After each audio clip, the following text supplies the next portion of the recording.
விழுப்புரத்தில் பரபரப்பு. மாவட்ட ஆட்சியர் அலுவலகத்தை முற்றுகையிட்டு விவசாயிகள் மற்றும் கூட்டுறவு சங்க ஊழியர்கள் தர்ணா போராட்டம். கொட்டும் மழையிலும் ஆட்சியர் காரை மறித்து முழக்கமிட்டதால் பதற்றம் நிலவியது. விழுப்புரம் நகர பகுதியான GRP தெருவில் கூட்டுறவு சங்கத்திற்கு சொந்தமான 2 ஏக்கர் 10 சென்ட் நிலத்தை மீட்கக் கோரி இன்று போர்க்களம் புகுந்தனர் விவசாயிகளின் விளைபொருட்களை சேமிக்க கிடங்கு அமைக்கப்பட வேண்டிய இந்த இடத்தில் சுற்றுச்சுவர் கட்டச் சென்ற ஊழியர்களை ஆக்கிரமிப்பாளர்கள் தடுத்து நிறுத்தியதுதான் இந்த போராட்டத்திற்கு பிள்ளையார் சுழி போட்டது.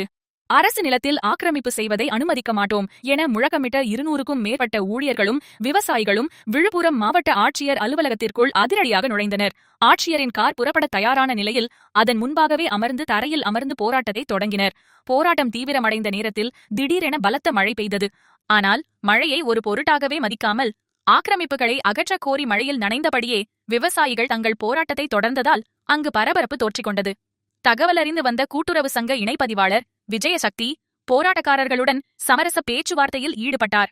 மாவட்ட நிர்வாகம் தரப்பில் 1 மாதம் அவகாசம் கேட்கப்பட்ட நிலையில் அதனை ஏற்க மறுத்த விவசாயிகள் உடனடியாக தடுப்புச் சுவர் அமைக்காவிட்டால் போராட்டம் ஓயாது என திட்டவட்டமாக தெரிவித்தனர்.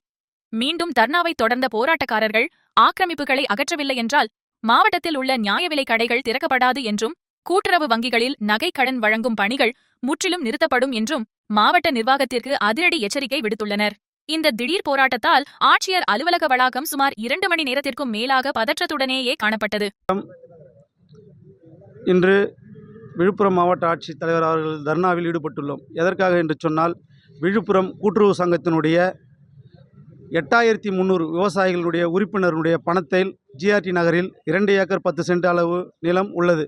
அதில் 15 ஆண்டுகளாக இயக்கத்தில் இல்லாமல் தொடர்ந்து நாங்கள் கோரிக்கை வைத்திருந்தோம். விவசாயிகளுக்கான கிடங்குகளும் விவசாயிகளுடைய விளைபொருட்களை சந்தைப்படுத்தி தரவும் அந்த இடத்திலே நாங்கள் தொடர்ந்து கோரிக்கை வைத்துள்ளோம். இதுவரையில் எந்த நடவடிக்கையும் இல்லை. அதே சமயம் அந்த இடத்திலே நாங்கள் இன்று சுற்றுச்சுவர் அமைப்பதற்காக சென்றோம். எங்களுடைய விவசாயிகளுடைய சொந்த இடத்திலே அந்த பகுதியினுடைய மக்கள் அரசியலுடைய அழுத்தத்தினாலும் தனிப்பட்ட ஒரு நபருடைய அழுத்தத்தின் காரணமாகவும் அங்கிருந்து விவசாயிகளை தகாத வார்த்தையில் பேசி அங்கிருந்து அப்புறப்படுத்துகிறார்கள். எங்களுடைய சொந்தம் 8300 விவசாயிகளுடைய வாழ்வாதாரம் முன்னேற விவசாயிகள் ஒட்டுமொத்த விவசாயிகளுடைய கிடங்கு அமைக்க கோரி இந்த கோரிக்கை வைத்திருக்கிறோம். அந்த இடத்திலே தொடர்ந்து 5 ஆண்டு காலமாக அந்த இடத்துல சுவர் அமைக்க முடியல. அந்த இடத்திலே அரசு 2 முறை அந்த இடத்திலே கட்டடம் அமைக்க கோரியும் இதுவரையில் அந்த பகுதி மக்கள் தொடர்ந்து தகாத வார்த்தையில் எங்களை திட்டி வெளியே அனுப்பி கொண்டிருக்கிறார்கள். உடனடியாக மாவட்ட ஆட்சித்தலைவர் அவர்கள் காம்பவுண்ட் அங்கே சுவர் அமைப்பதற்கு நடவடிக்கை எடுக்க வேண்டும். அப்படி இல்லை என்றால் இந்த தமிழக விவசாயிகள் பாதுகாப்பு சங்கம் அங்கே கூட்டுறவு சங்கத்தினுடைய அனைத்து உறுப்பினர்களும் இந்த இடத்தை விட்டு வெளியேற மாட்டோம் என்பதனை திட்டவட்டமாக தெரிவித்துக் கொள்கிறோம்.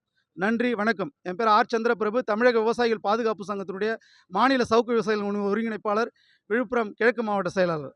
நன்றி, வணக்கம். விரைவான செய்திகளுக்கு DN32 செய்திகள்.